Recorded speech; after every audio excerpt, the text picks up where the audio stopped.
Assalamualaikum warahmatullahi wabarakatuh. Perkenalkan, nama saya Valviani dengan INPM 0319011357.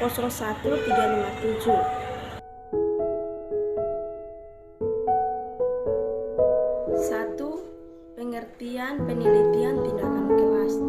Penelitian tindakan kelas adalah penelitian yang dilakukan dalam kelas menggunakan suatu tindakan untuk meningkatkan kualitas proses belajar mengajar agar diperoleh hasil yang lebih baik dari sebelumnya.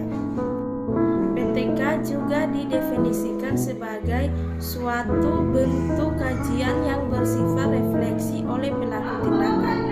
Tindakan tersebut dilakukan untuk meningkatkan kemantapan rasional dari tindakan-tindakan mereka dalam melaksanakan tugas sehari-hari, memperdalam pemahaman terhadap tindakan yang dilakukan, serta memperbaiki kondisi di mana praktik-praktik tujuan tersebut. PTK dilaksanakan dalam proses berdaur yang terdiri dari 4 tahapan: planning, action, observasi, dan refleksi. Judul kedua, karakteristik PTK. Karakteristik PTK memiliki 7 karakteristik. Pertama, PTK merupakan prosedur penelitian di kelas yang dirancang untuk mengulangi masalah nyata yang dialami. Ini berarti bahwa rancangan penelitian diterapkan sepenuhnya di kelas itu, termasuk pengumpulan data, analisis, penafsiran, pemaknaan, perolehan temuan, dan penerapan penemuan. Kedua, metode PTK diterapkan secara kontekstual dalam arti bahwa variabel-variabel yang ditelaah selalu berkaitan dengan keadaan kelas itu sendiri. Dengan demikian, temuan hanya berlaku untuk di kelas itu sendiri dan tidak dapat digeneralisasikan untuk kelas lain. Ketiga, PTK terserah pada suatu perbaikan atau peningkatan kualitas pembelajaran dalam arti bahwa hasil temuan atau temuan PTK itu adalah pada diri guru telah terjadi perubahan, perbaikan, atau peningkatan sikap dan perbuatannya.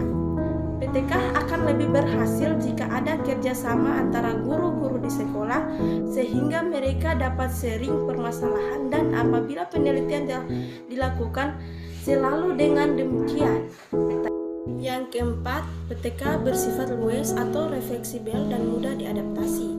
Dengan demikian, maka cocok digunakan dalam rangka pembaruan dalam kegiatan kelas. Hal ini juga memungkinkan diterapkannya satu hal studi dengan segera dan penilaian kembali secara berkesinambungan. Kelima, PTK banyak mengandalkan data yang diperoleh langsung atau refleks diri penelitian. Pada saat penelitian berlangsung, guru sendiri dibantu rekan lainnya mengumpulkan informasi, menata informasi, membahasnya, mencatatnya, menilainya, dan sekaligus melakukan tindakan dengan secara bertahap. Setiap tahap merupakan tindakan lanjut terhadap sebelumnya. Keenam, PTK sedikitnya ada kesamaan dengan penelitian eksperimen dalam hal percobaan tindakan yang segera dilakukan dan diterap kembali efektivitasnya. Tetapi PTK tidak secara ketat mempedulikan pengendalian variabel yang memungkinkan pengaruh hasil penilaian. Oleh karena itu, kaidah-kaidah dasar penelitian ilmiah dapat dipertahankan terutama dalam mengambilkan data, memperoleh informasi, upaya untuk membangun pola tindakan, rekomendasi, dan lain-lain. Maka PTK tetap merupakan proses ilmiah. Ketujuh, PTK bersifat situasional dan spesifik yang pada umumnya dilakukan dalam bentuk studi kasus. Subjek penelitian sifat terbatas tidak responsif untuk merumuskan atau generalisasi. Judul ketiga, prinsip PTK. Menurut Hopkins tahun 1993 halaman 57-61 terdapat 6 prinsip penelitian tindakan kelas. Pertama, sebagai seorang guru yang pekerjaan utama adalah pengajar, seyogyanya PTK yang dilakukan tidak mengganggu komitmennya sebagai pengajar. Ada 2 hal penting terkait dengan prinsip ini. Pertama, mungkin metode pembelajaran diterapkannya dalam PTK tidak segera dapat memperbaiki pembelajarannya, atau hasilnya tidak jauh berbeda dengan metode yang digunakan sebelumnya. Sebagai pertanggungjawaban profesional Guru hendaknya selalu secara konsisten menemukan sebabnya, mencari jalan keluar terbaik atau penggantinya agar mampu memfasilitasi para siswa dalam belajar dan meningkatkan hasil belajar secara lebih optimal. Kedua, banyaknya siklus yang diterapkan hendaknya mengutamakan pada ketercapaian kriteria keberhasilannya. Misalnya, pembentukan pemahaman yang mendalam ketimbangan sekedar menghabiskan kurikulum dan tidak semata-mata mengacu pada kejenuhan informasi. Yang kedua, teknik pengumpulan data tidak menutup waktu dan cara yang berlebihan. Sedapat mungkin hendaknya dapat diupayakan prosedur pengumpulan data yang dapat ditanggapi serius, sementara guru tetap aktif sebagai biasanya.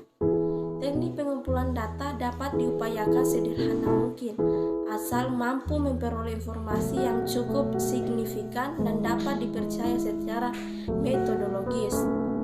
Ketiga, metodologi yang digunakan hendaknya dapat dipertanggungjawabkan rehabilitasnya yang memungkinkan guru dapat mengidentifikasi dan merumuskan hipotesis secara yang meyakinkan. Mengembangkan strategi yang dapat diterapkan pada situasi kelas serta memperoleh data yang dapat digunakan untuk membuktikan hipotesis tindakannya. Jadi, walaupun terdapat kelonggaran secara metodologis, namun PTK mestinya tetap dilaksanakan atas dasar taat kaidah keilmuan. Yang materi keempat, tujuan PTK. PTK dapat digolongkan atas dua jenis, tujuan utama dan tujuan sertaan. Pertama, tujuan utama melakukan perbaikan dan meningkatkan layanan profesional guru dalam menangani proses pembelajaran. Tujuan tersebut dapat dicapai dengan melakukan refleksi untuk mendiagnosis kondisi, kemudian dicoba secara sistematis sebagai mode pembelajaran alternatif yang diyakini secara teoritis dan praktis dapat memecahkan masalah pembelajaran. Melaksanakan tindakan, melakukan evaluasi dan refleksi. Kedua, tujuan utama kedua melakukan pengembangan keterampilan guru yang bertolak dari kebutuhan untuk mengulangi berbagai persoalan aktual yang dihadapi terkait dengan pembelajaran. Tujuan ini dilandasi oleh 3 hal penting. Yang pertama, kebutuhan pelaksanaan tumbuh dari guru sendiri, bukan karena ditugaskan oleh kepala sekolah. Yang kedua, proses latihan terjadi secara hand-on dan min-on, tidak salah secara situasi artifisial. Yang ketiga, produknya adalah sebuah nilai karena keilmuan segi pelaksanaan dan didukung oleh lingkungan.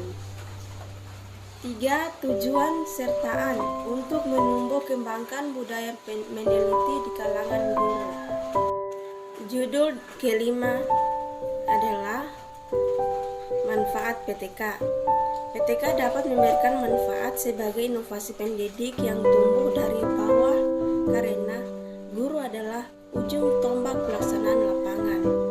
Dengan PTK, guru menjadi lebih mandiri yang ditopang oleh rasa percaya diri sehingga secara keilmuan menjadi lebih berani mengalami prakarsa yang patut diduganya dapat diberi manfaat perbaikan.